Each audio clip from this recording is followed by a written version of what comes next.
insyaallah ada jalannya, insyaallah, insyaallah, insyaallah.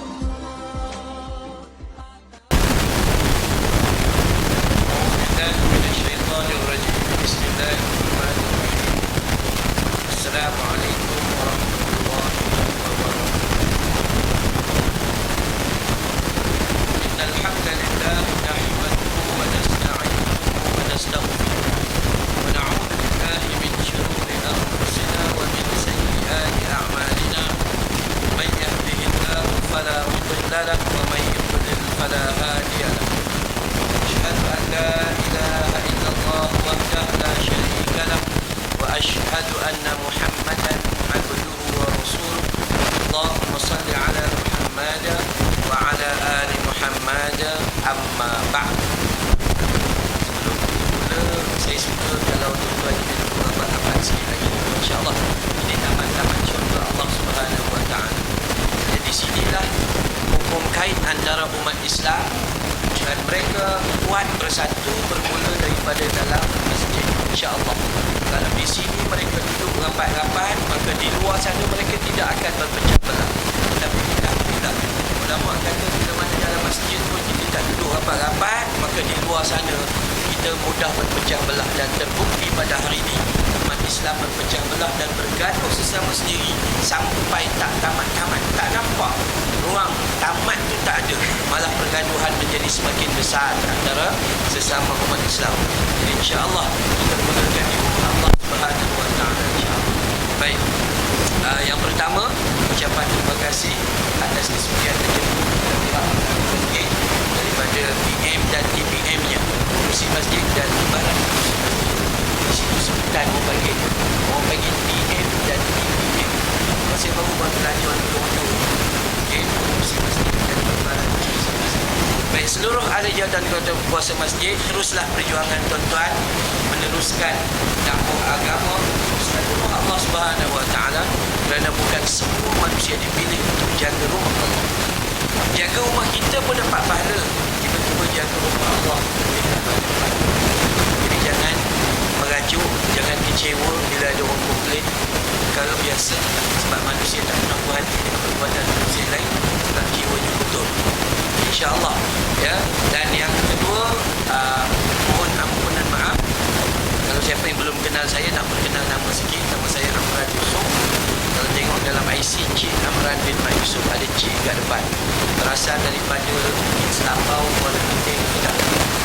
Lahir di Kedah, dibesarkan di Pulau Pinang, di sekolah di Kelantan. Boleh ke Cik Kelantan? Sekolah sikit-sikit. Kalau tuan-tuan nak tanya Ustaz mengaji kat mana? Mengaji biasa-biasa je, ilmu tak tinggi. Ilmu tuan-tuan lagi tinggi pada ilmu saya lagi. Saya sikit sangat. Ilmu yang ada, yang saya cuma datang sini bukan nak mengajar tuan-tuan, cuma nak kongsi ilmu. Nabi kata balighu anni walau ayah. Siapa kata dia ilmu tinggi, dia manusia paling bodoh dan paling dusta dalam sejarah hidup manusia. Sebab manusia yang semakin tinggi ilmunya, dia semakin merendahkan diri. Jadi kita yang ada sikit-sikit ni kata saya tak boleh komen, insya-Allah. Kalau kita nak cakap, haruslah bersandarkan kepada Al-Quran dan Sunnah Nabi sallallahu alaihi wasallam. Saya tinggal di Bukit Beruntung, Selangor. Alhamdulillah, Bukit Beruntung tak pernah ada rugi, semuanya untung, insya-Allah. Umur saya 46 tahun, akhir tahun 1970. Mempunyai 5 orang anak untuk sementara waktu. Isu-isu tak tahu lagi. Tak tahu lagi. Ada orang nak anak tak dapat. Kita tak ada plan pun. Tiba-tiba je kuih dapat. Banyak anak kita. Ya, yang sulung 26 tahun, yang kedua 25 tahun, yang ketiga 18 tahun, yang keempat 11 tahun dan yang kelima 9 tahun. Ada orang kata Ustaz 46 anak dan 26. Alhamdulillah. Saya takut. Saya dikirakan 19 tahun. Rezeki Allah Ta'ala bagi, ya. Jangan komplain apa yang Allah sudah izinkan berlaku sama ada kita suka ataupun tidak suka. Kan Allah sebut la yukallifullahu nafsan illa wus'aha. Allah dia tak akan bagi pada hamba-Nya melainkan sesuai dengan kemampuan hamba. Dia tak pernah zalim, malah itu insya-Allah. Baik, isteri ustaz berapa? Isteri juga satu. Juga untuk sementara waktu. Esok lusa itu bukan kerja kita. Ya, bukan kerja kita. Baik. Dengan izin Allah pagi ni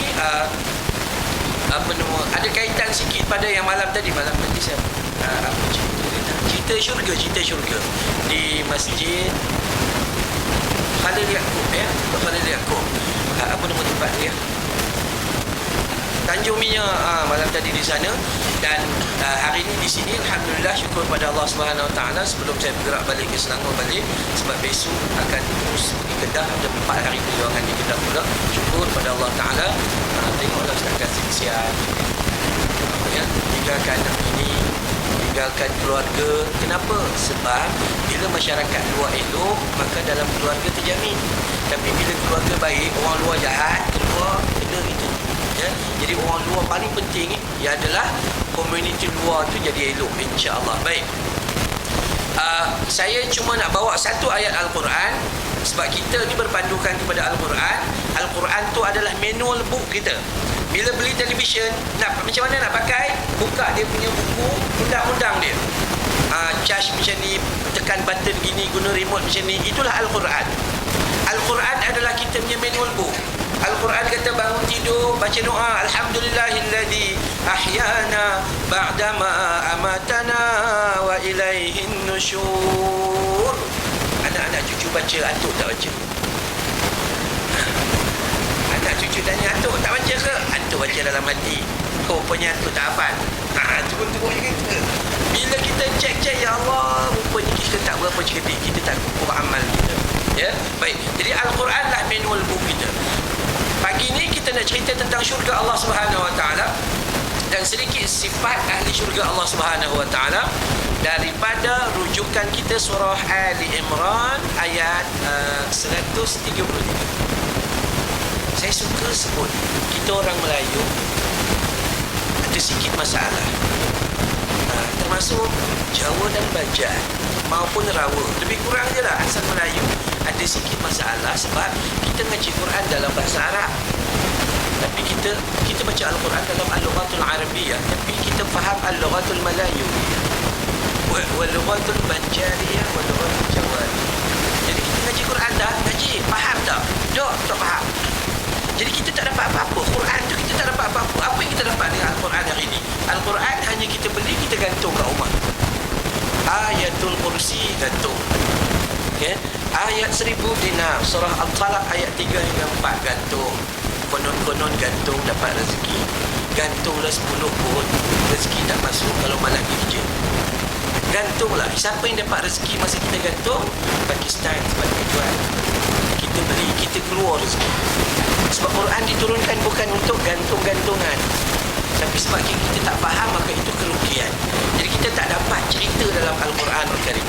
Allah sebut di dalam Al-Quranul Karim surah Ali Imran 133, kata Allah Subhanahu Wa Taala, a'udzu billahi minasy syaithanir rajim wasari'u ila maghfiratin min rabbikum wa jannatin 'arduha as-samawati wal ard u'iddat lil muttaqin.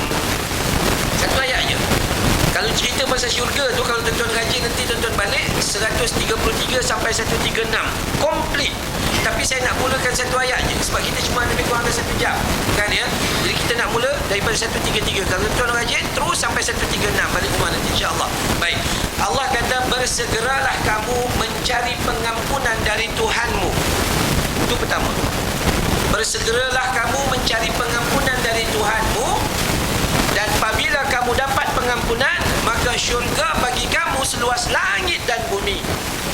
U'iddat lil muttaqin, dan diberikan kepada orang yang bertakwa kepada Allah.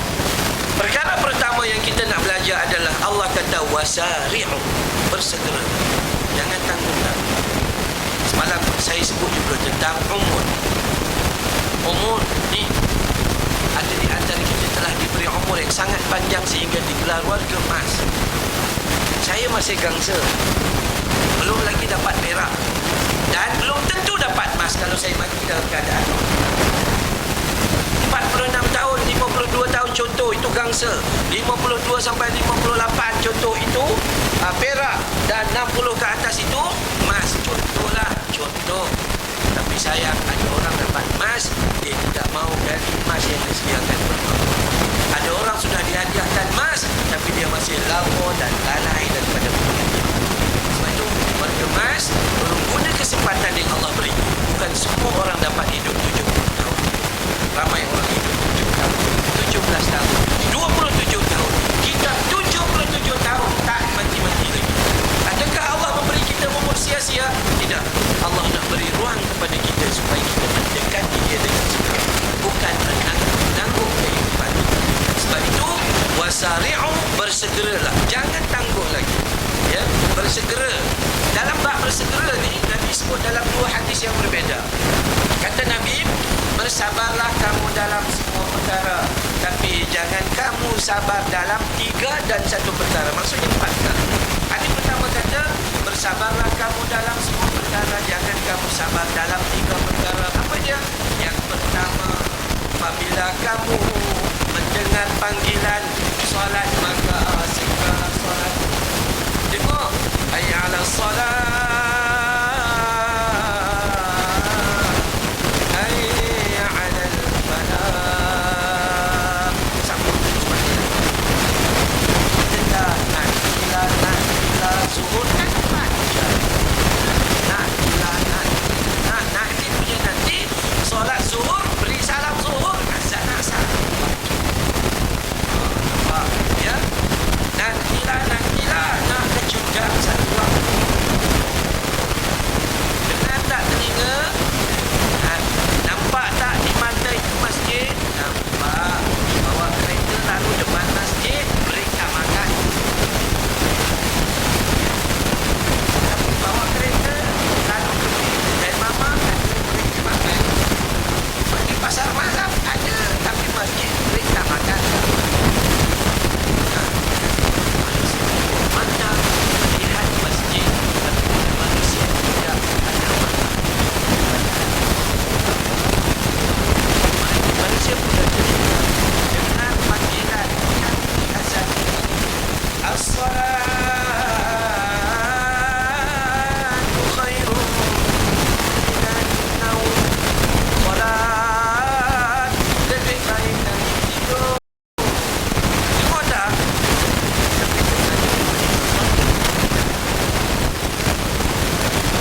Tuan-tuan orang hebat, puan-puan orang hebat, pada hari ini kita dapat bangun, dan yang syok dia hidup dalam keadaan seiring dengan kalimat Allah.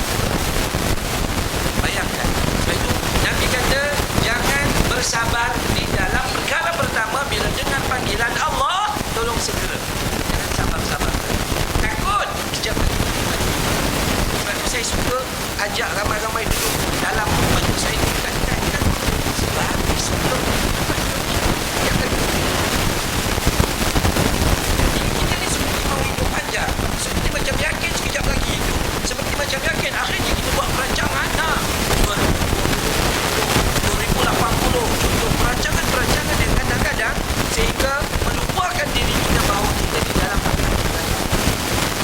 Saya selalu kata manusia boleh minta kadang-kadang, tapi ingatlah bahawa takdir manusia di bawah naungan takdir.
segeralah.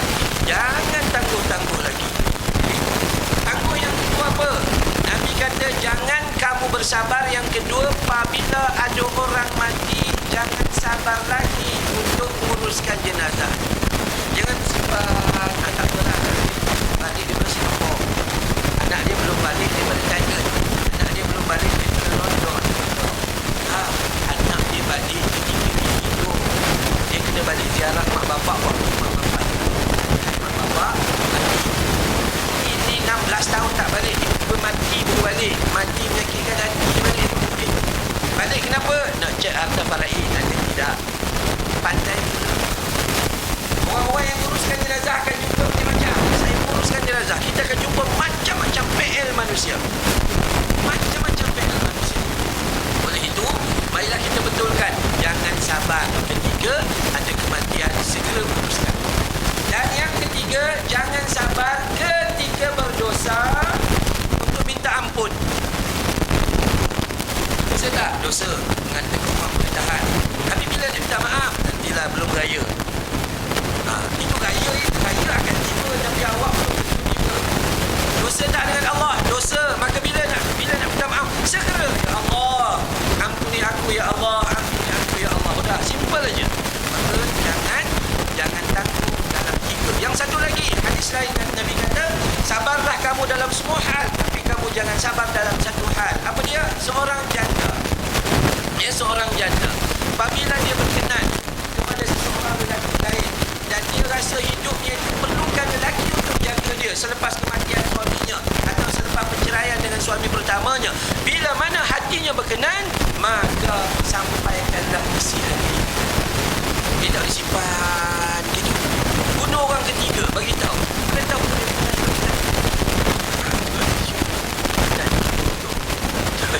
Jadi bersabarlah ya dalam hal semua. Tapi ada benda yang tak boleh, yang tak boleh sabar. Azan dah lama dah ni, setengah jam. Sabar. Azan dah lama dah, 38 minit. Sabarlah, masuk kita nak jawab soalan. Itu tugas pertama. Sebab tu wasari'u ila maghfiratin min rabbikum wa jannatin arduha as-samawati wal ardu u'iddat lil muttaqin. Bersegeralah kamu. Bersegera untuk apa? Cari pengampunan Allah. Jadi kena segera. Satu. Yang kedua, cari pengampunan Allah. Itu tugas yang paling besar. Ada orang ramai solat? Ada. Tapi dalam solat ya, di mulut buat dosa, di mata buat dosa, di hati buat dosa, di hati lebih teruk.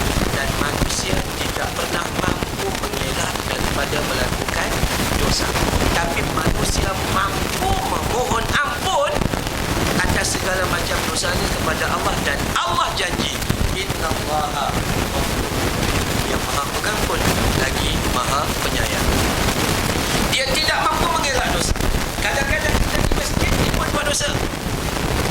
Kita datang masjid, kita tengok siapa tak datang, siapa tak datang, siapa tak datang. Bukan ada kerja. Tu tengok orang tak datang. Bahaya juga tu. Ya, kita baca Quran, tengok orang lain, siapa tak baca Quran, siapa tak baca Quran. Ngata pula tu. Maka free dapat dosa. Dosa tak tahu daripada mana. Rupanya dosa datang daripada perasaan susah, perasaan keburukan kepada orang lain. Dia sangat-sangat. Ya, bila orang datang ramai, tu sebab ada makan lah tu datang. Masa tak ada makan, tak datang. Nampak mulut. Tu. Sebab tu besok kita masuk neraka bukan pasal dosa-dosa yang ni sangat, tapi dosa-dosa kaitan kepada orang. Sebab kan kita minta ampun kalau dengan Allah, terus kepada Allah. Tapi kalau ada salah dengan manusia, kita mesti melalui manusia tersebut. Tambah hari ni dalam Facebook lagi teruk. Hari ni kalau kita ngumpat melalui mulut, mungkin 2-3 orang yang dengar, sempat minta maaf. Tapi kalau mengumpat melalui Facebook, jutaan manusia. Bolehkah kita nak pergi jumpa setiap seorang daripada diorang yang kita umpat itu? Ya Allah, yang baca tu. Sebab itulah bahayanya. Jadi segera minta ampun. Bagaimana cara minta ampun? Simple. Simple. Baik, saya nak balik kepada satu ayat daripada surah Maryam 59 dan 60. Ya, 59 dan 60 surah Maryam. Allah cerita kepada kita tentang orang yang tinggal solat ini dia melakukan ithmun kabir, dosa besar, atau disebut al-kabair, dosa-dosa besar. Kitab al-kabair ditulis oleh al-Imam al-Zahabi. Ya, ada 70 dosa besar, dan salah satu dosa yang paling besar di antara dosa-dosa besar sehingga dia duduk di kedudukan yang ketujuh, iaitu meninggalkan yang keempat, yang meninggalkan solat fardu. Dosa besar. Maksud dosa besar, bila kita ambil wuduk tak gugur, bila kita solat tak gugur, melainkan tubu ilallahi taubatan nasuha. Orang yang dosa besar ini, Allah kata mereka ikut syahwat, nafsu. Kenapa dia tinggal solat? Dia ikut hawa nafsu. Innan nafsa la'ammaratun bisu' illa ma rahima rabbi. Surah Yusuf, surah ke-12 ayat 53. Allah kata apa? Sesungguhnya hawa nafsu kita selalu mengajak kepada kejahatan, melainkan nafsu yang dirahmati oleh Allah Subhanahu wa taala. Hari ini tuan-tuan ada nafsu? Ada. Tapi nafsu yang dirahmati Allah. Bangun tidur, keinginan. Nafsu tu apa? Keinginan dan kehendak. Nah, mari datang masjid apa? Walid As-Siddiq. Ya, bayar rumput jaya. Saya tadi tersadung di tempat lain dah. Tersesat sampai ke depan. Buka balik bis. Upin dengan tu masuk ke dalam. Saya ikut main road tadi dalam besar. Tu, hidup manusia ni dia kena fikir.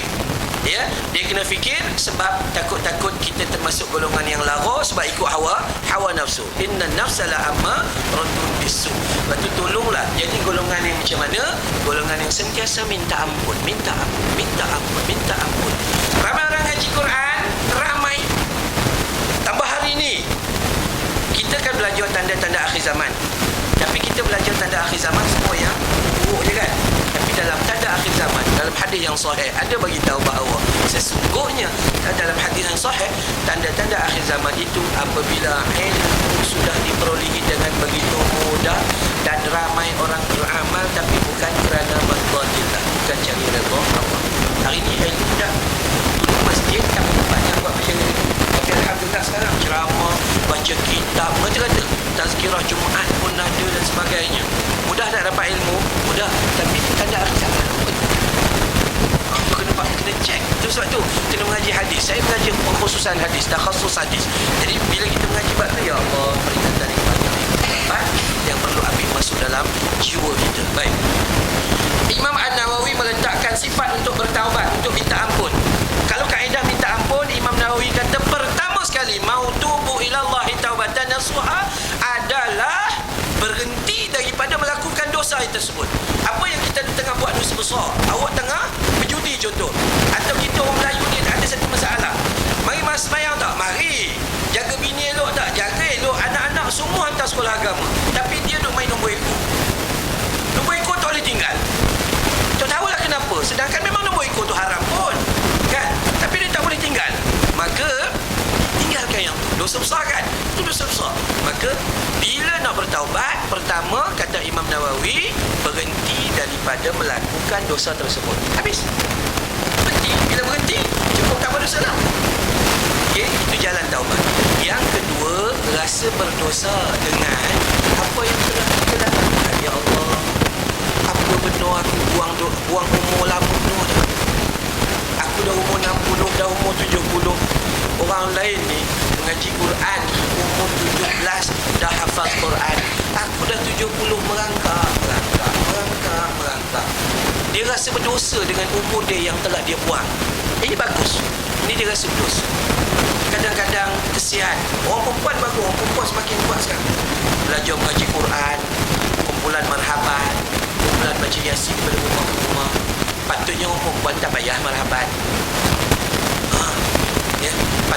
Sekarang ni terbalik. Patutnya yang marhaban lelaki. Orang perempuan buat apa? Duduk di rumah masak dah tak banyak. Tapi sebab sekarang ni orang lelaki dah tak ada. Jadi orang perempuan marhaban, orang lelaki marhaban. Dah tak ada lah. Dah tak ada. Yang ada pun semua pencin-pencin dah, semua gemas. Masa marhaban pun batu-batu dah pincin lari dah out. Bila orang perempuan yang marhaban, kan orang perempuan fitrahnya dia tak perlu dalam tahun ke atas. Orang lelaki grup marhaban buat seluar hitam, baju merah, dah selesai sampai mati. Itu je bajunya.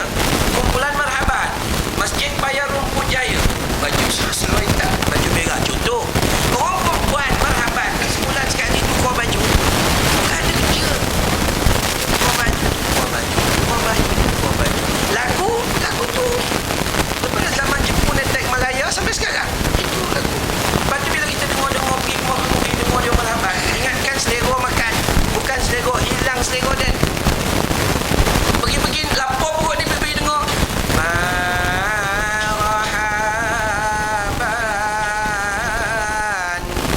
ya nurul aini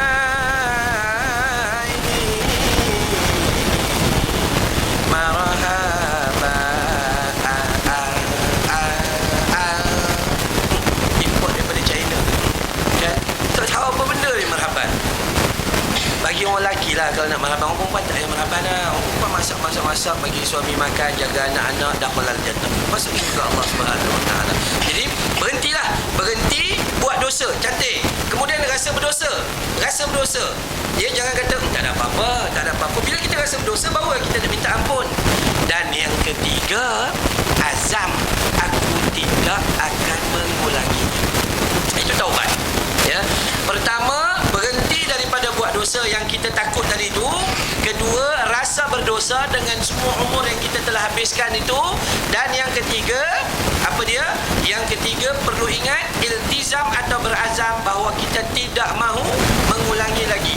Tapi buat balik tak? Buat. Manusia. Hari ini taubat, besok tahu buat. Kan dua benda yang berbeza.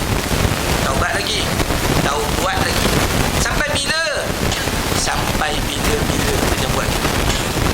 Tak mampu Ustaz, langgar juga perintah Allah. Dah taubat dah tapi langgar juga. Itu kan apa manusia? Kita bukan malaikat. Manusia. Masa taubat tu lelek air mata. Air hidung puluh. Iyalah. Air raya. Bini salam dengan lelaki gimana? Salam cium tangan ni sampai air hidung kena tangan lelaki. Peluh cium ni cupcak. Sekejap aja. Sekejap ni sebenarnya bang. Bila nak balik saya. Kan dia buat dosa balik. Tadi bukan main punya bertaubat. Sebab tu taubat mudah. Ikut je 3 perkara. Dan paling mudah taubat, apa dia? Kan ayat tu kata wasari'u ila maghfirah, cari pengampunan. Nabi beristighfar sebanyak 70 hingga 100 kali satu hari. Kita agak-agak 3 kali lah sebab tu imam istighfar 3 kali. Kalau hari tu ke imam sikit pun tak sempat istighfar. Istighfar susah. Ikut Nabi istighfar cuma pending. Kita istighfar macam mana? Astaghfirullahalazim alladzi la ilaha illa huwal hayyul qayyum wa atubu ilaih. Udah ada panjang, faham tidak? Ini mana dia faham? Kalau ikut Nabi istighfar macam mana dalam hadis? Astaghfirullah,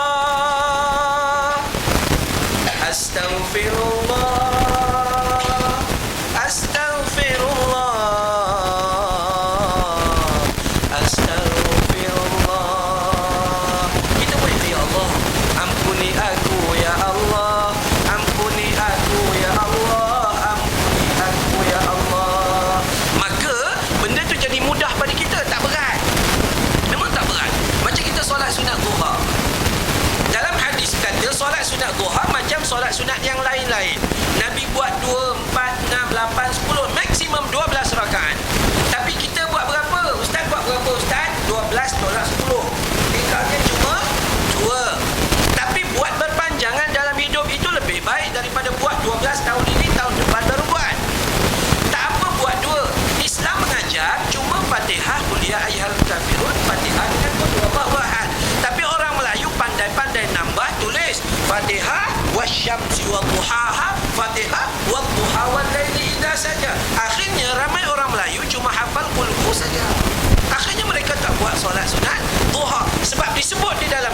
sedangkan tidak pernah ada hadis yang bercerita.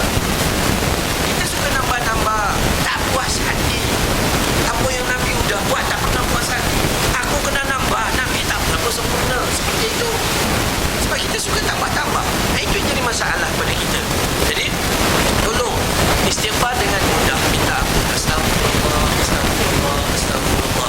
Nabi buat dulu, lepas tu kita buat dulu. Kita kat mana mampu je lah. Okey tu, okey. Sebenarnya istighfar ni bukan hanya berada di mulut. Istighfar ni bila kita fikir dalam otak kita, dalam fikir kita, ya Allah,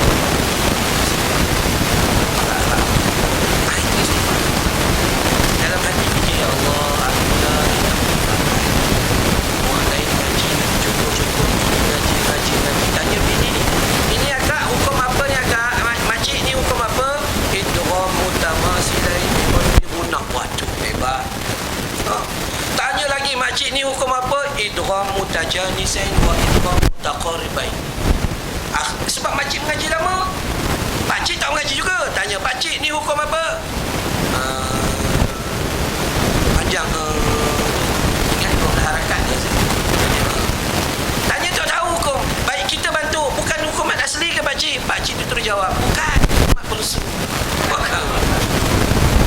Manusia dah tak reti belajar. Tak dapat, tak apa. Hanya simple. Tak dapat, tak apa. Tapi kena mengaji. Baik, saya mengajar di rumah Farah Fauzana. Kenal tak Farah Fauzana? DJ, radio, Hot FM. Sekarang dah berhenti dah. Sebab dia ada company sendiri. Kadang-kadang dia dalam rancangan Nona, TV dan sebagainya. Saya mengajar dah 6 tahun. Sekarang dia mengajar tafsir. Dia pernah mengajar Quran. Dia pernah rumah TV. 6 tahun sekarang dia mengajar tafsir. Bukan sahaja dia belajar, mak bapak dia belajar, seluruh orang kampung dia di Seksyen 8 Shah Alam penuh rumah. Kami belajar dah 6 tahun sekarang belajar tafsir. Hebat. Mak dia selalu kata, mak dia nama Faridah Abdul Jalil. Dia kata, Ustaz, orang lain dah 6 tahun pandai macam-macam. Dia tahu ini kita buat ma'al gunnah, ini kita buat tidak gunnah, ini kita buat mutajani, saya kita buat gunnah. Semua dia tahu. Tapi saya tak pandai-pandai. 6 tahun dah Ustaz. Boleh baca. Saya kata ada perkembangan. Ada Ustaz perkembangan. Baca je. Badan pun ada. Makan kuat. Tambah. Macam ni sekali kita makan je. Akhirnya apa jadi? Dia kata, macam mana kenapa saya tak dapat? Simple. Saya kata satu kakak, minta maaf ya. Allah tahu apa yang ada pada kakak. Kalau kakak ni cepat dapat, tak berhenti mengaji. Jadi Allah biarkan lambat dapat mengaji sampai mati. Itu aja. Allah nak kita jadi baik. Allah nak kita beramal sampai mati. Kalau kita mengaji-mengaji, oh dah pandai dah, sombong. Padahal tak mengaji dah. Buat apa nak ngaji? Sama je benda. Sedangkan mengaji itu adalah tazkir, ingat mengingati. Sampai mati. Tak berhenti. Itu tugas kita. Maklumlah. Tuan perasan tak kita orang Melayu baca Quran tak faham. Baca Quran faham tak faham. Tengok terjemahan pun malas juga. Jadi tak faham bila-bila. Patut tak apalah tak faham, tak apa. Kalau boleh faham bahasa Arab tu kira bonus lah. Tapi kalau tak faham tak apa, tengoklah terjemahan. Oh, rupanya ya Allah cerita banyak no dalam Quran ni. Kenapa aku tak reti? Sebab kita tak tengok terjemahan. Akhirnya kita tak dapat. Sebab tu pengajian penting dalam satu-satu karya adalah pengajian tafsir Al-Quran. Kalau mengaji ni kita mengaji sikit-sikit okey dah. Tapi tafsir Al-Quran. Tapi heran, tak faham. Apa tak rasa mengaji Quran malah tidak. Last kita dapat Quran, dapat biar itu je kita dapat. Tapi heran pula masa tengok cerita itu Ustaz, tak faham kita. Contoh. Saya nak beri contoh pada tuan-tuan. Tuan-tuan kalau pernah menonton filem Bobby, saya suka tunjuk contoh itu. Filem Bobby. Dalam filem Bobby ni kalau kita dengar ada satu lagu tajuknya Kamre Baru.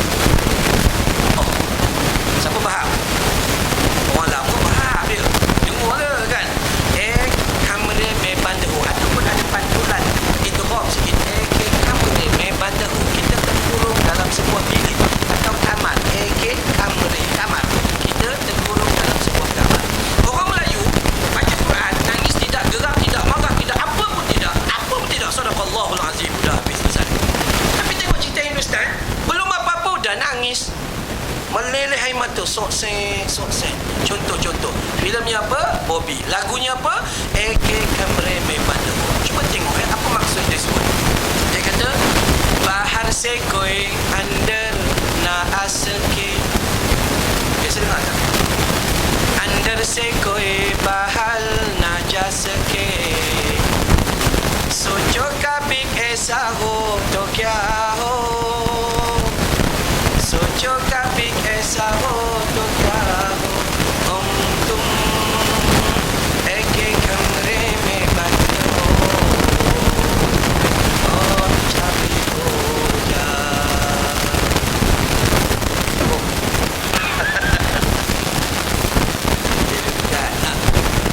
Faham ke tidak? Tak faham ke? Tak faham. Tapi kenapa dia nangis? Orang Melayu tengok cerita ini nangis. Dengar lagu nangis meleleh air mata. Hati-hati ya. Ada lagu yang sangat bahaya dinyanyikan. Mere man ki ganga. Bahaya tu. Aur tere man ki jamna tha. Bol rada bol sangam hoga ki nahi. Bahaya. Kenapa? Aku Tuhan Ganga. Mereka mempercayai Sungai Ganga itu Tuhan. Or tere man ki jamnata. Pasangan aku adalah Tuhan jam. Mana boleh? Sebab tak faham. Maka semua ni sangat-sangat bahaya. Ya, sama. Sebab itu kita orang Melayu kena faham. Malam tadi kita sebut lagu apa? SM Salim. Itu lagu Melayu. Pun sama, menghina sifat kejadian Allah Subhanahu Wa Taala. Bukan SM Salim buat, tapi lagu itu diremixkan kembali oleh orang lain. Aku berkenan dengan orang Tanjung Keling. Orang laka. Dia kata gitu. Kau tengok dia tengok klien. Kau tengok lagi, dia tengok klien. Rupanya makwa kujuling. Kan untuk kejadian Allah Ta'ala. Tapi kita tak perasan. Dari Melaka aku pergi ke Tangkak. Berkenan pula dengan orang Tangkak. Aku panggil dia tak menyahut. Rupanya bakal bini aku pekak. Bahaya lagu tu. Lepas tu dalam lagu tu dia tanya pula, pekak apa? Pekaklah pada. Menghina kejadian Allah Subhanahu Wa Taala. Tapi kita tak perasan. Kita tak rasa apa-apa ketika buat dosa. Ini bahaya. Sangat-sangat bahaya. Okey? Baik. Kenapa jadi gitu? Sebab dia tak faham. Cuba tuan-tuan balik kepada filem Bobby tadi. Lagu tu apa maksud dia? Dia kata, bahar sekoi anda na asake. Maksudnya, orang luar tak boleh nak masuk. Itu maksudnya. Kau nangis kenapa? Cerita dia gitu. Andar sekoi bahal na jasake. Orang dalam pun tak boleh keluar. Sojo kabik esaho tokiaho. Tolonglah fikir macam mana ni. Masuk tak boleh, keluar tak boleh. Fikirlah sikit. Tum aku tum kamu. Eke kamre memang terkurung dalam kamar. Or cabi koja kunci kita. Dia nak main kita sebab masuk kunci lah. Yang nangis kenapa?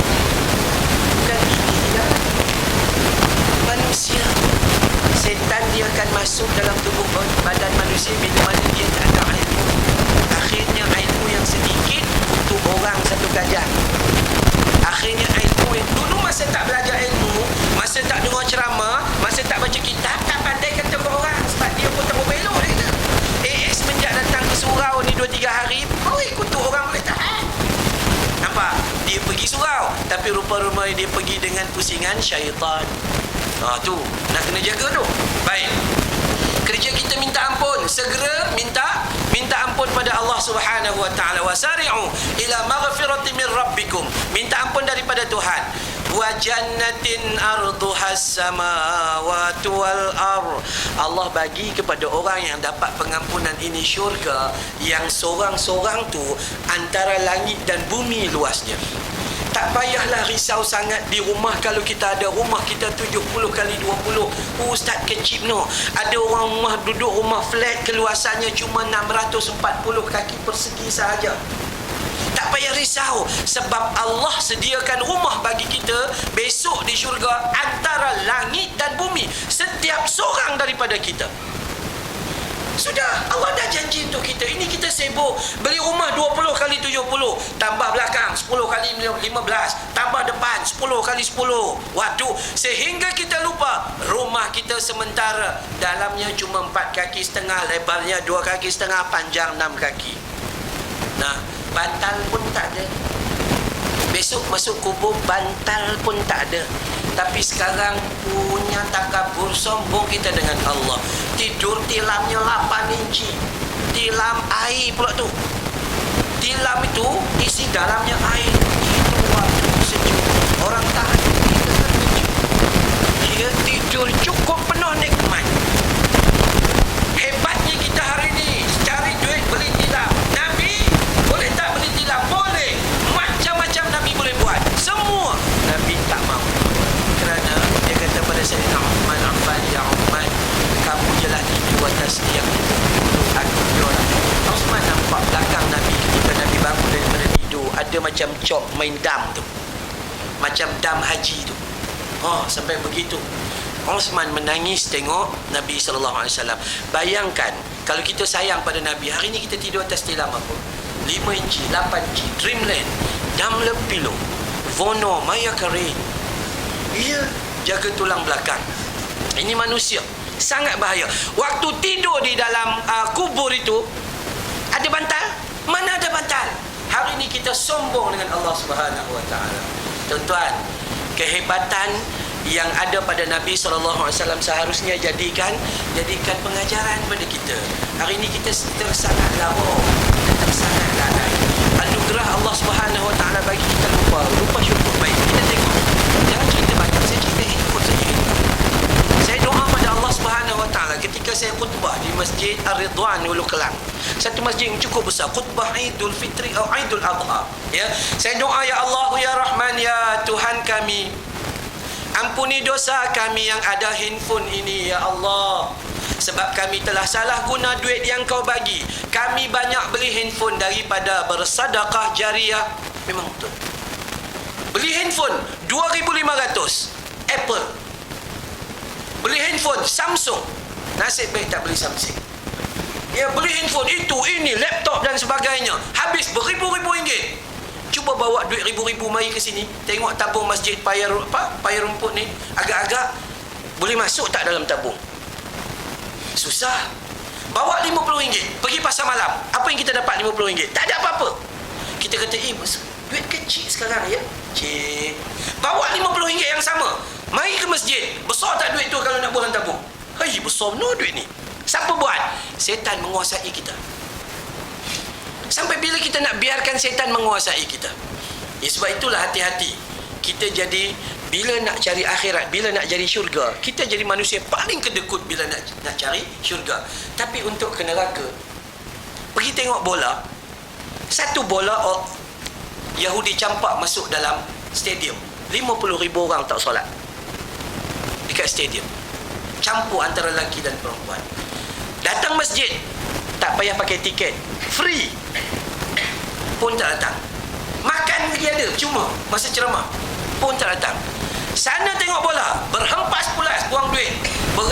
Parking 2-3 km, sanggup jalan kaki semata-mata nak lawa dan lain. Beli baju, tulis kat belakang Cristiano Ronaldo. Contohnya kan Ronaldo bagi kat kita sebulan berapa ya? Tak ada kan? Tak ada. Rugi. Dalam rumah kita, ruang yang paling besar kita simpan apa? Ruang tamu kita letak TV 70 inci. Tengok Doraemon sama besar. Tiba-tiba time tempat kita nak semayang cuma hujung kantin. Television yang boleh campak kita dalam neraka, kita boleh letak kat ruang tamu sangat besar. Tambah-tambah ada orang perempuan television pakai tudung, seperti Ais pakai tudung, Misi Basuh pakai tudung, dia tak pakai tudung. Ayolah. Lepas tu kita nak mengaji pasal minta ampun. Minta ampun sungguh-sungguh pada Allah. Dapat apa tadi? Syurga seluas antara kaki dan kita seorang. Jadi jangan risau apabila Allah bagi kita sebiji rumah di atas muka bumi ini yang tak berapa elok. Kita lalu rumah kawan.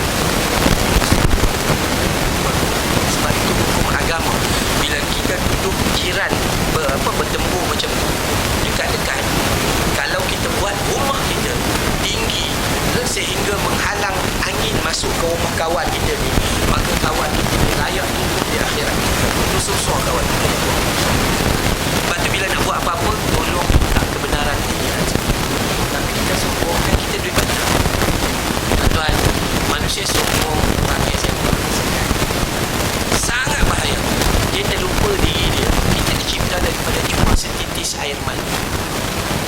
Air mani bukan datang daripada langit. Kalau datang daripada langit, kita boleh tapis 4-5 kali. Air mani bukan datang dalam bumi. Kalau dalam bumi, boleh buat reverse osmosis. Tapi air mani datang daripada tempat pembuangan najis saja. Kita ni, asal kita datang daripada tempat pembuangan najis saja. Kenapa begitu sombong? Kenapa begitu takut? Bahayanya ni. Nasib baik Allah tak bagi jadi apa, tak cipta kita daripada emas dan satu lam. Kalau kita dicipta daripada emas dan satu lam, rasanya jalan tak pakai baju, tunjuk emas berata. Ni pun walaupun dicipta daripada setitis air mani, baju tak cukup. Ada orang perempuan kat luar tu, baju Masya Allah, ketiak tunjuk orang kata pakai tudung tak? Pakai, tapi bajunya melekat 28, 18, 42. Nafsu kan? Nafsu 42. Tak, betul. Nabi kata ada manusia yang menutup aurat tapi mereka sebenarnya bertelanjang. Kenapa jadi sedemikian? Itulah manusia bila mana dia jauh daripada Allah Subhanahu Wa Taala. Dan dalam bila kita sedar bahawa syurga kita luas, maka kita tak payah risau ada. Ustaz, saya dengar doa Ustaz yang pasal handphone tadi, Ustaz boleh sambung tak? Saya kata betul, saya doa, ya Allah, ya Tuhan kami, ampuni kami yang ada handphone ni ya Allah. Sebab kami banyak guna mata baca WhatsApp dan SMS daripada baca Al-Quranmu ya Allah. Al-Quran dah lama. Tiap-tiap minggu ni hari Ahad beli sok khabar 5-6 jenis tak tahu. Tapi Quran lupa je. Ramadan tahun lepas baca. Lupa Ramadan ni pula. Jahat ni kita. Ya Allah, ya Tuhanku, ampuni kami yang ada handphone ni ya Allah. Sebab kami telah salah guna tangan yang kau bagi, banyak tekan handphone daripada bertasbih padamu ya Allah. Tuan, Yahudi cipta handphone ni bukan saja-saja. Graham Bell kan, yang cipta telefon. Simple. Baik kita bercakap tentang simple. Saya tak suka cakap yang kita tebal-tebal sebab tak faham pun. Kita nak cerita yang berlaku di keliling kehidupan kita. Baik, dulu masa tak ada telefon, kita daripada Paya Rumput, sahabat kita ada dekat Port Dickson atau adik kita ada dekat Port Dickson, kita buat kenduri di sini. Kita start kereta buruk kita tu, Datsun 120Y, dia pergi rumah adik kita. Hari masa tak ada telefon, kita usaha pergi tak? Alhamdulillah pergi. Masa kita nak pergi, kita buh minyak, dapat pahala tak? Dapat pahala sebab nak pergi rumah adik. Bawa kereta penat, dapat pahala tak? Dapat pahala. Pergi tu, nak pergi tak tangan kosong, mesti bawa sesuatu untuk adik kita, bagi ke adik kita. Masa sampai ke rumah dia, maka berlakulah silaturahim yang sangat kuat. Assalamualaikum, waalaikumsalam. Peluk cium adik-beradik, silaturahim semakin kukuh. Duduk dalam rumah, masuk dalam rumah, kita dapat pahala, adik kita dapat pahala. Adik kita sediakan sedikit makanan, dia dapat pahala. Kita nak balik, dia bagi lagi buah tangan, pun dapat pahala. Deh, abang nak buat kenduri, nanti datang je, jangan lupa datang pula. Hebat tak pertemuan itu? Silaturahim kukuh. Tapi bila ada telefon, pusing. Dulu pusing kan, ting. Loh dek, 28 hari bulan buat kenduri, datang ya. Kenapa tak datang rumah? Datanglah dulu. Adik tu kata, ish, tak boleh, abang sibuk sekarang. Dah sibuk lah. Sebab telefon dah ada. Take for granted. Akhirnya perhubungan semakin jauh. Dia jauh. Dia jarang dah tu. Lebih buruk. Jadi telefon membunuh sebuah pertemuan. Tak jumpa lagi lah. Dengar suara je. Lebih buruk bila Yahudi cipta handphone. Bila Yahudi cipta handphone saja, maka apa jadi? Membunuh sebuah perbualan. Cakap pun dah tak dengar suara dah. Macam mana jawab? Send. Kami buat kenduri gini-gini, dipersilakan datang rumah, diantar jam gini. Kedatangan anda sila bawa satu talam. Contohlah, bukan sepiring juada, setalam juada. Itu je. Maka lebih teruk, apa yang kita jawab? Kita pun jawab balik.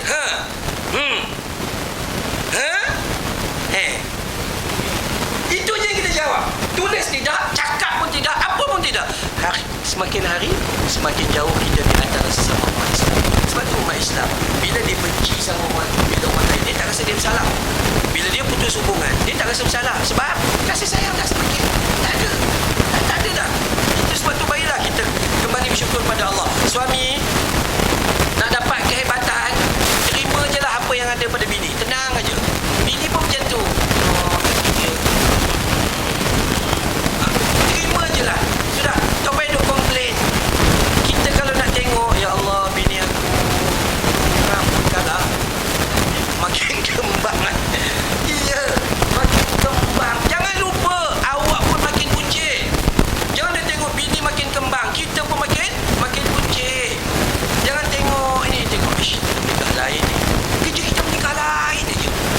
Ustaz, nikah 2, 3, 4 kan sunnah. Jangan bercakap kalau tak. Ada orang, kita ni, biar muka nampak bodoh tapi cerdik. Jangan nampak cerdik bila bercakap. Bodoh punya. Sunnah Nabi yang paling utama adalah menikah seorang.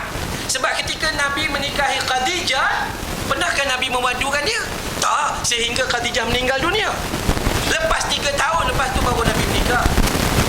Barulah di sana ada konsep madu dan madu. Madu. Dan sebab tu kita kena hati-hati. Saya selalu kata syukurlah kita pada Allah Ta'ala. Dalam ayat Quran surah Al-Baqarah ayat 172. Memang Allah suruh kita syukur. Syukur macam mana? Saya selalu kata simple. Jangan cerita berat-berat ya, cerita yang simple. Wahai suami, jika mendengar bebelan isterimu, jangan rasa terganggu, jangan kecil hati. Syukurlah bebelan itu menandakan awak masih ada bini. Tenang. Alhamdulillah ada bini. Ada orang bini dah mati, apa nak buat? Nganga sorang-sorang. Lepas nak nikah lain, orang tak mau kat dia. Contoh. Yalah, awak kecil manis, dia orang tinggi, siapa nak jaga awak? Sebab tu orang tanya Ustaz rasa-rasa nak nikah lain ke tidak? Rasa macam nak juga. Rasa-rasa bini yang macam mana lah kalau Ustaz nak nikah? Mesti paling tidak 20 tahun muda daripada saya. Saya 46, paling tidak dia 26. Kenapa Ustaz? Yelah, saya kan ada kencing manis, darah tinggi. Jadi kalau sama-sama tua, siapa nak jaga siapa ni? Jadi menikah orang muda lah, orang muda boleh jaga orang tua. Alasan. Tu sepatutnya gitu. Tapi dah Allah nak anugerah, nak cek kita punya kesabaran aja. Isteri pula, wahai isteri, bila mendengar dengkuran tidur suamimu, jangan rasa terganggu, jangan pindah bilik. Syukurlah dengkuran itu menandakan lagi awak masih hidup. Kerong-kerong, alhamdulillah. Kau tengok orang tu diam, ada bini tak jari kat sini? Ada. Kesian, laki semua cukup. Cik manis ada, darah tinggi ada, buah pinggang ada, sakit jantung ada, package semua ada belaka. Wahai anak-anak, jika mendengar marahnya ibu dan ayahmu, jangan rasa kecil hati. Syukurlah marahnya ibu dan ayahmu menandakan awak masih belum yatim piatu. Bila mak marah, ayah marah, alhamdulillah. Orang lain tak ada mak dengan ayah dah, aku masih ada lagi. Nah, simple. Jadi kita yang masih ada kehidupan, tolong guna kesempatan. Guna sungguh-sungguh kesempatan. Ya, minta apa? Minta ampun pada Allah. Dapat apa? Dapat syurga Allah Subhanahu Wa Taala. Syurga kat mana? Luas antara langit dan bumi. Tak payah risau dengan rumah kita yang kecil. Tak payah duk risau sebab perjuangan kita adalah untuk mencari redha Allah Subhanahu Wa Taala. Dan last sekali saya nak sebut, u'iddat lil muttaqin. Orang yang minta ampun daripada Allah akan dimasukkan ke dalam syurga Allah Subhanahu Wa Taala. Mereka ini digelar mu'iddat lil muttaqin. Mereka lah orang-orang yang bertakwa kepada Allah. Kata Al-Imam Syafi'i tentang takwa, tentang ittaqullah, tentang iman. Ya, dia kata apa? Al-imanun qaulun bil lisan wa tasdiqul bil jinan wa amalun bil arkan. itu apa yang kamu sebut di mulut. La ilaha illallah. Iman itu apa yang kamu ada dalam hati, mengakui bahawa tiada kusembah melainkan hanya kusembah Allah Subhanahu wa taala. Dan kemudian iman itu apa? Apa yang kamu lakukan dengan perbuatan, yang di tubuh badan kita. Jadi ada 3 kesinambungan. Jadi hari ini kita nak cerita siapa yang masuk syurga Allah adalah yang pertama golongan yang minta ampun pada Allah, dan yang kedua golongan yang bertakwa kepada Allah Subhanahu wa taala. Kerja kita minta ampun. Untuk mengelak dosa kita tidak pernah mampu, tapi untuk dapat pengampunan Allah kita sentiasa mampu, kerana Allah sifatnya pengasih dan penyayang. Semalam tinggal solat, Allah panjangkan umur kita sampai hari ini. Semalam buat dosa, Allah benarkan kita makan, minum, hirup udara segar dan sebagainya. Tapi sayang, 1000 kali sayang, kadang-kadang kita terleka. Contoh dalam bab makan, sebelum saya tutup, contoh dalam bab makan. Jom kita cerita bab makan. Biasanya lepas ceramah ada makan, lepas ceramah ada makan. Orang putih, orang Arab datang ke Malaysia, tipu orang Melayu, bawa talam, buka restoran Hadramaut. Kita pun pergi makan, nasi tak mau. Restoran tu buat Hadramaut. Memanglah Hadramaut tu satu tempat di Yaman, tapi maut dia tu makan, terlupa bahawa maut yang menanti dia. Baik, orang Arab bawa satu talam yang penuh dengan nasi Arab, khamsah, madhun, lagi apa lagi, mandi, kan dia penuh gini. Ya ayyuhal malayu, hadza sunnah, ini adalah sunnah, makanlah begini kerana ini sunnah. Saya jawab, la, hadza punnah. Mana ada Nabi ngajar makan dalam talam sebesar tu? Jangan bohong orang. Dalam hadis, kalau kita nak kira Nabi makan dalam talam tu, sebenarnya kalau ikut hadis tak jumpa. Cuma yang jumpa Nabi makan beramai-ramai. Jadi ulama andaikan beramai-ramai itu duduk keliling tu talam lah. Dan ada hadis lain yang menceritakan Nabi makan dalam pinggan, tapi duduk ramai-ramai, baru pun rahmat. Ini kita pun asal talam je sunnah. Kalau tak ada talam, tak ada tu sunnah. Rugilah kita. Tak, semua makan kalau mengikut cara Nabi itu sunnah. Bukanlah kata talam saja. Nah, akhirnya kita dapat apa pahala? Pahala talam. Nabi SAW kalaupun dia benar makan dalam talam, talamnya kecil, makanannya cuma sedikit. Masa bila nak mula makan, para sahabat tak akan memulakan makan, melainkan Nabi memulakan dulu. Apa Nabi buat? Nabi tidak ambil untuk dirinya. Nabi mula tolak para sahabat, tolak sahabat, tolak sahabat, tolak sahabat. Bagi cuma sedikit untuk dia. Cuba lihat akhlak baginda Rasulullah SAW. Kita mula campur tarik, campur tarik, campur tarik. Semua kita yang punya. Akhirnya sahabat tinggal sedikit. Dan talam kita terlalu besar, tak sama dengan talam Nabi. Sebab tu kita dapat pahala sunnah, tak pahala punah kerana pula. Apa dia? Nasi Nabi sikit, nasi kita nak ini mumpuk. Satu talam 148 ringgit. Kambing, tengok kambing tak jumpa, rupanya kambing tenggelam kat dalam, pakai jengkauan cari. Allah. Makan. Kalau ikut hadis, Nabi ajar kita makan macam mana? Wahai sahabat, ketika kamu nak makan, maka makanlah dengan beberapa suapan, sekadar menegakkan tulang belakangmu beberapa suapan. Kita orang Melayu kata, makanlah beberapa talam. Beberapa talam, sehingga membungkukkan tulang belakangmu, ngantuk. Nah, hati-hati. Kita kata kita sayang Nabi, pasti kita tidak sayang Nabi. Memang benar kita tak sayang Nabi. Waktu kita perlu berusaha, sangat perlu berusaha.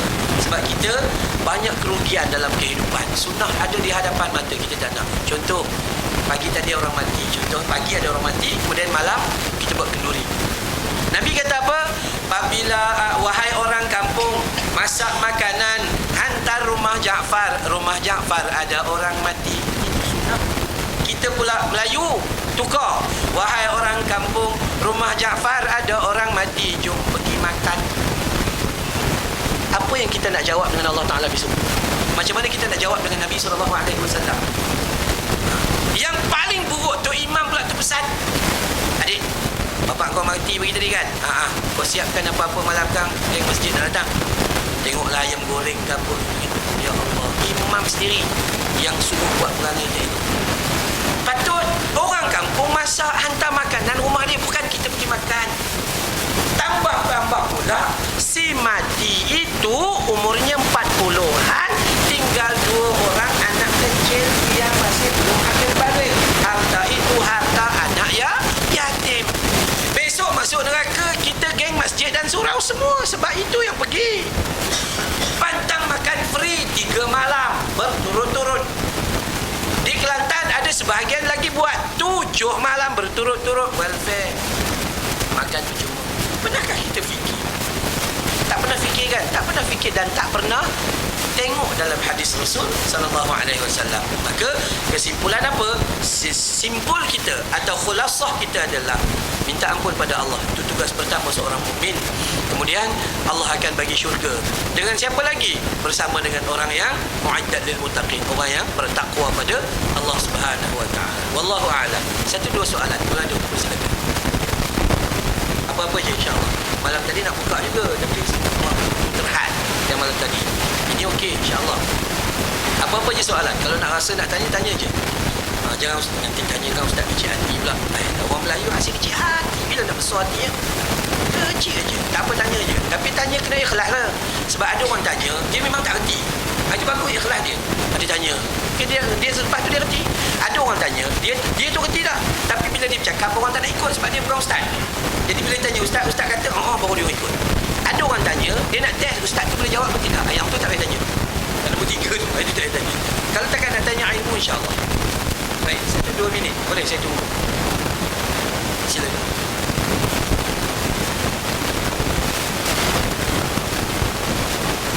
Baik. Tip untuk jaga amal dan iman. Dalam Al-Quran surah Maryam ayat 59 juga tahu. Allah kata tadi tinggal solat bersusuk. Dan dia, kenapa dia tinggal solat? Wattaba'u syahawat, sebab dia ikut hawa nafsu. Kesan pertama kita cek kan, hawa nafsu. Dan Allah kata siapa yang ikut hawa nafsu, dia duduk di dalam keadaan ghayyan, kesesatan. Tapi di hujung Allah kata illa man taba, kecuali orang yang bertaubat, balik pada yang kita belajar. Wa amana, dan beriman, wa amila salihan, dan beramal soleh, mereka masuk syurga Allah. Maksudnya Allah cerita memang biasa kalau manusia buat dosa. Tapi yang perlu kena adalah ketika buat dosa dan kita perasan yang kita buat dosa. Itu. Jangan jadi manusia yang buat dosa tapi tak rasa apa-apa. Yang ni takut. Langgar perintah Allah, langgar tak pernah perasan. Beli nombor ekor kiri kanan, ngutuk orang, fitnah orang, tak pernah rasa berdosa. Ini bahaya. Tapi kalau kita perasan, dosa banyak ni. Itu bagus. Kemudian, siapa yang buat kita jadi lalai? Hawa nafsu. Apa nama kita panggil tadi? Inna nafsa la ammaratun bisu. Nafsu ni, keinginan dia selalu bawa kepada kejahatan. Kita duduk tengok TV 2 jam tak ada masalah. Duduklah majlis ilmu, baru 20 minit, kebas kaki, kejap sila, kejap nyengit, asyik baik tak mencangkung. Itu tak lemah kita nak cerita. Saya nak cerita yang mudah-mudah je. Memang lemah kita. Pergi pasar malam 19 lorong berjalan tak ada apa-apa, tapi mari masjid sakit lutut. Itu yang menjadi masalah kita tu. Kenapa? Hawa nafsu. Jadi kita kena kawal hawa nafsu kita. Kawal hawa nafsu macam mana? Taubat, minta ampun pada Allah. Istighfar, ya Allah, aku mohon ya Allah dengan bantuanmu tolonglah. Aku tak mampu menguasai hawa nafsuku kerana dia sesuatu yang aku tak nampak. Musuh kita depan mata pun, kalau dia orang, kalau dia binatang, kadang-kadang kita pun kalah dengan dia. Tambah-tambah kita nak berhadapan dengan musuh yang kita tak nampak. Lebih lemah. Sebab itu Allah kata orang semua buat salah illa man taba. Kita kena selalu bertaubat kepada Allah Subhanahu wa taala. Insya-Allah. Datang masjid tak? Datang. Cuti 3 hari datang sekali. Lemah. Cuti lagi, cuti agak-agak duit tak ada, opocot teringat kat Allah Taala balik. Itu memang gitu. Bila kita sembahyang duha, bila duit tak ada. Bila duit dah ada, tak adalah solat duha. Bila kita sembahyang tahajud, bila ada masalah laki bini. Bila dah baik balik, tak adalah solat tahajud. Bila kita baca Yasin, masa anak tak ambil periksa. Kalau tahu tu anak tak ambil periksa, tak adalah baca Yasin. Nah, ya, jadi simple saya kata, hakikat kita ampun kepada Allah Subhanahu Wa Taala. Bila kita bersih dalam badan kita, maka Allah akan turunkan hidayah. Jadi kita ini termasuk golongan yang fastabiqul khairat, berlumba dalam melakukan kebaikan. Nak pergi masjid, nak pergi masjid, nak pergi masjid, tak pergi juga. Nak pergi, tak pergi juga. Tapi sekurang-kurangnya ada hajat di dalam hati. Nak solat tahajud waktu nak tidur, jangan tepuk-tepuk bantal dam 6 kali. Agak-agak jangan terjagalah malam ni. La ilaha illallah. Kita harap bangun tahajud. Dia kata nanti terganggu tidur, tak cukup tidur. Ini semua mainan hawa nafsu. Obat dia adalah minta ampun. Bila minta ampun, kita bebas daripada dosa. Bila bebas daripada dosa, Allah akan turunkan hidayah. Dengan hidayah Allah lah kita menjadi kukuh dan kukuh serta kuat. Kalau untuk diri kita, kita bebas. Allah. Satu lagi silakan.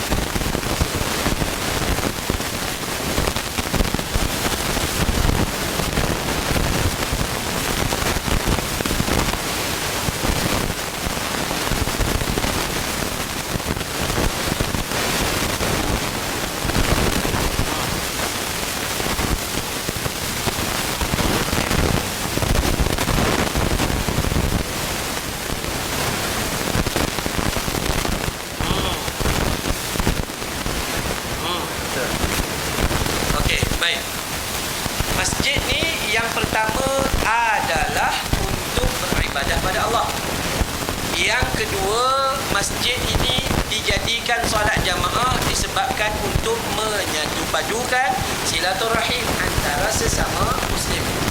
Masjid juga tempat one stop center, Islamic one stop center, ataupun pusat penjagaan aktiviti orang Islam. Jadi 3 aktiviti itu. Pertama ibadah, kedua silaturahim, ketiga sebab nak jaga orang Islam. Sebab tu ada masjid. Ya.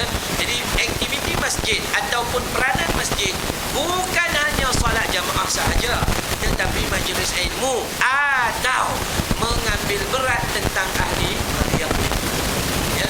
Bila mana masjid yang pertama masuk, tugas pertama kita masuk dalam masjid solat dan tahiyatul masjid. Sudah tu. Kemudian di antara kita disuruh supaya bertemu dan memberi salam. Bukan menghulurkan tangan, bukan. Menghulurkan tangan itu bersalaman, tetapi yang disuruh adalah memberi salam. Kita banyak mengulurkan tangan dan kita sebut Allahumma salli ala Muhammad. Yang itu tak ada dalam hadis. Yang ada dalam hadis, apabila kamu bertemu sesama umat Islam, afsyus salam, sebarkan salam. Nabi SAW kata, tidak akan la yadkhulul jannah, tidak akan masuk surga selagi kamu tidak beriman. Tidak akan kamu jadi orang beriman selagi kamu tidak berkasih sayang. Kamu tahu apa cara berkasih sayang? Afsyus salam, sebarkan salam. Kaedah yang tadi itu. Jadi sepatutnya jumpa dan beri salam. Hulur tangan itu adalah pahala tambahan. Hulur tangan juga jangan hulur gini aja. Genggam sampai rasa di bahagian tengah ni, genggam bagi dia rasa. Dan pandang mata dengan mata. Sebab mata puasa tarik silaturahim dan puasa untuk pertama kalau kita lihat dia, maka insya-Allah kita akan silaturahim. Tapi kalau kita sedang maka kita akan terasa ya Allah. Salam-salam. Jadi hati-hati. Ya, maka saya katakan bahawa tolong masjid buatlah betul, iaitu kenal-kenalan antara satu sama lain. Sebab kalau tuan perasan kita saya nak buat kajian masih banyak anak-anak saya sebab apa? Sebab saya tak nak yang saya datang. Jadi macam yang ini saya takut dalam pakam. Jadi datang bagi ceramah, balik bagi minggu. Macam tu cukup takut. Ya, jadi kita datang nak bersilaturahim dan kita sesuai kait. Besok bila tanya dekat akhirat besok, dalam soal jawab pada masyarakat, jiran-jiran kamu lagi ada tak? Ada. Daripada Selangor kamu kat mana? Ya, jadi pusat adalah di rumah Allah Subhanahu Wa Taala. Bila semua kita ziarah, saya katakan pihak masjid untuk menambah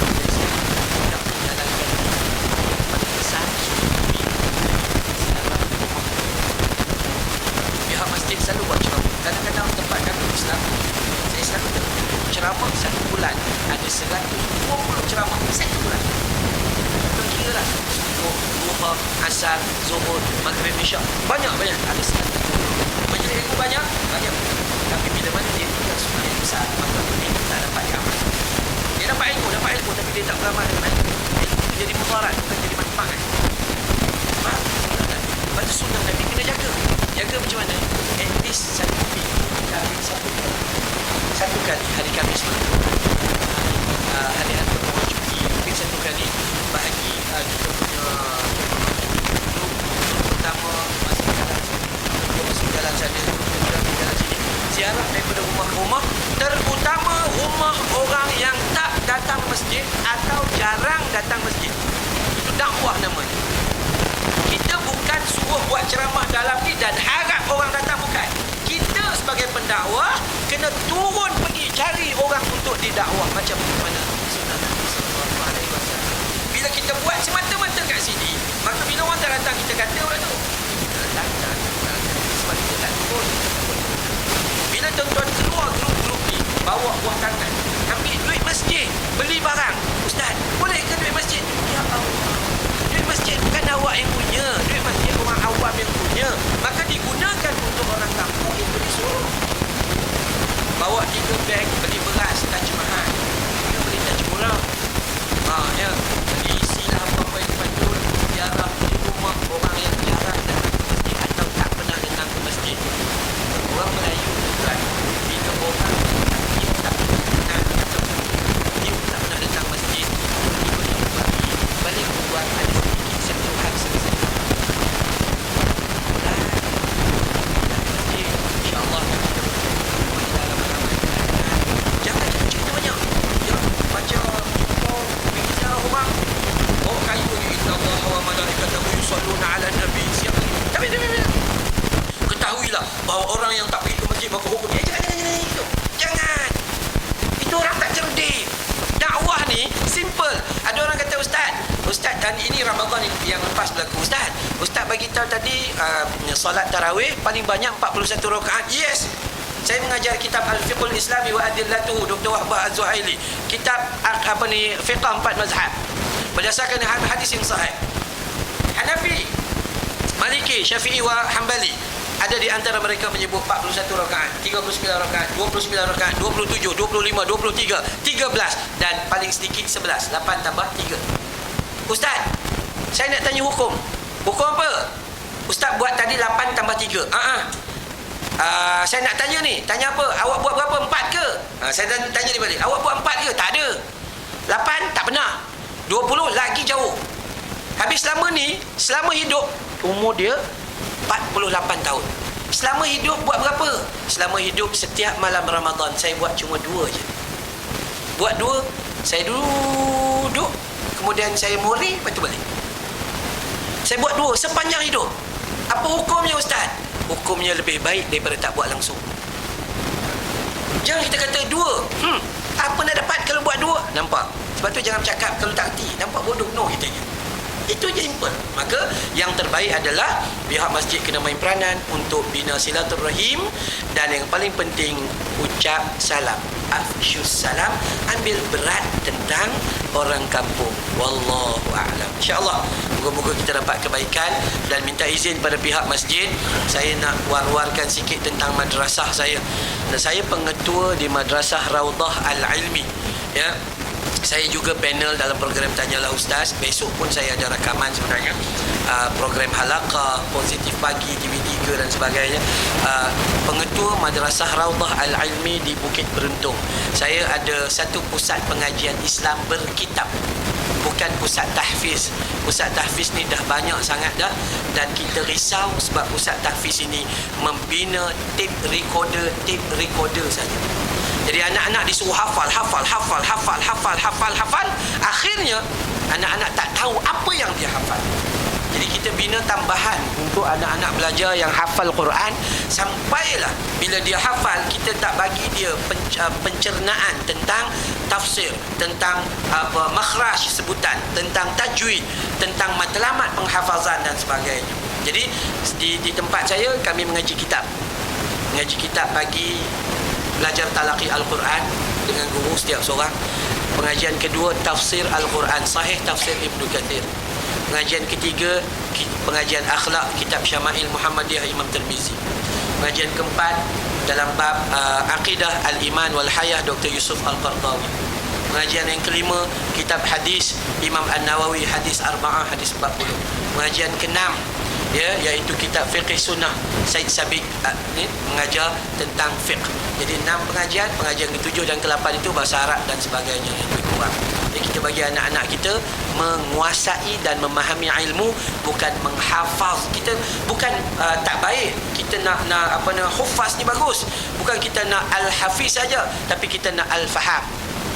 Moga-moga dia faham apa yang dia buat kebaikan. Simple. Ambil 1-2 minit lagi tuan-tuan, minta maaf. Simple Bayangkan bila dia sekadar menghafal dan dia tak faham hadis, dia tak faham fiqh, maka apabila sampai bulan Ramadan dia naik jadi imam. Dia ketika itu umur 17 tahun. Tapi dia terlupa bahawa makmumnya semua umur 71 tahun. Terbalik dengan umur dia. Dia terlupa dan dia tak faham hadis. Akhirnya Allahu Akbar, satu malam dia hentam sampai 1 juz. Bergegor kepala lutut makmum. Kenapa? Sebab dia tak baca hadis. Nabi kata, wahai imam, sebelum kamu memulakan solat, pandang di belakang kamu. Ada makmum kamu as-saghiratun, budak kecil. Budak kecil mana boleh solat lama. Allahu Akbar. Garu. Lari, lari. Agak nak rukuk, lari balik. Itu budak biasalah. Kalau budak lari, jangan marah. Jangan tiba-tiba, oi, kenapa bising-bising? Kalau dapat budak yang cerdik, pakcik, bising-bising saya pun 4 tahun dah datang masjid. Pakcik 74 baru datang. Dah kena. Kalau orang tua lari, lupa kepala. Dah. Yang kedua ada al-kabiratun, orang tua. Mana boleh solat lama? Tambah-tambah duk lain kau. Kejap dah terkencing.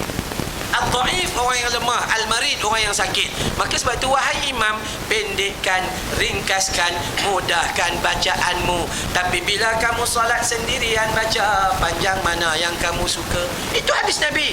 Tapi memandangkan pelajar kita hafaz Quran, dia tak faham hadis, dia terus naik Allahu Akbar, Bismillahirrahmanirrahim, Yasin. Kita kat belakang dah habis dah kita hari ni. Habis dah. Time dia solat sendiri, Allahu Akbar, Bismillahirrahmanirrahim, Inna a'tainakal kautsar. Udah. Kan sebab itu Al-Ghazali menyebut bahawa ada imam masuk neraka, makmum masuk syurga. Takut ya Allah, takut semua. So hati-hatilah. Jadi saya alu-alukan kalau ada tuan-tuan dan puan-puan yang teringin nak mengulurkan derma sedikit bantuan kepada pihak kami di sana, membiayai anak-anak kami yang terus belajar. Kok pihak masjid boleh bentang sejadah ke sekejap lagi. Kok ada yang teringin nak mengulur RM1-2. Moga-moga Allah kongsikan pertemuan kita dalam taman syurga. Nanti Allah pertemukan kita dalam Jannatul Firdaus. Amin ya rabbal alamin. Bismillahirrahmanirrahim. Alhamdulillahi rabbil alamin. Wassalatu wassalamu ala sayyidil mursalin wa ala alihi wa sahbihi ajma'in. Ya Allah, ya Tuhan kami, jangan kau biarkan kami berdosa, melainkan kau ampuni kami ya Allah. Jangan kau biarkan kami lalai, melainkan kau ingatkan kami ya Allah. Jangan kau biarkan kami jahil, melainkan kau ajarkan kami ya Allah. Jangan kau biarkan kami sakit, melainkan kau sembuhkan kami ya Allah. Jangan kau biarkan keaiban kami dibuka, melainkan kau tutupkan segalanya ya Allah. Ya Allah, jangan kau biarkan kami mati, melainkan dalam kalimah La ilaha illallah. Ya Allah, jangan kau biarkan doa kami tertangguh, melainkan kau makbulkannya ya Allah. Rahmati qaryah kami ya Allah, berkati qaryah kami ya Allah. Hindari dari musibah dan balak bencana ya Allah. Wa sallallahu ala Muhammad wa ala alihi wa sahbihi wa baraka wa sallam. Walhamdulillahi rabbil رب العالمين. سبحانك اللهم وبحمدك أشهد أن لا إله إلا أنت أستغفرك وأتوب إليك وبالله التوفيق والهداية والسلام عليكم ورحمة الله وبركاته.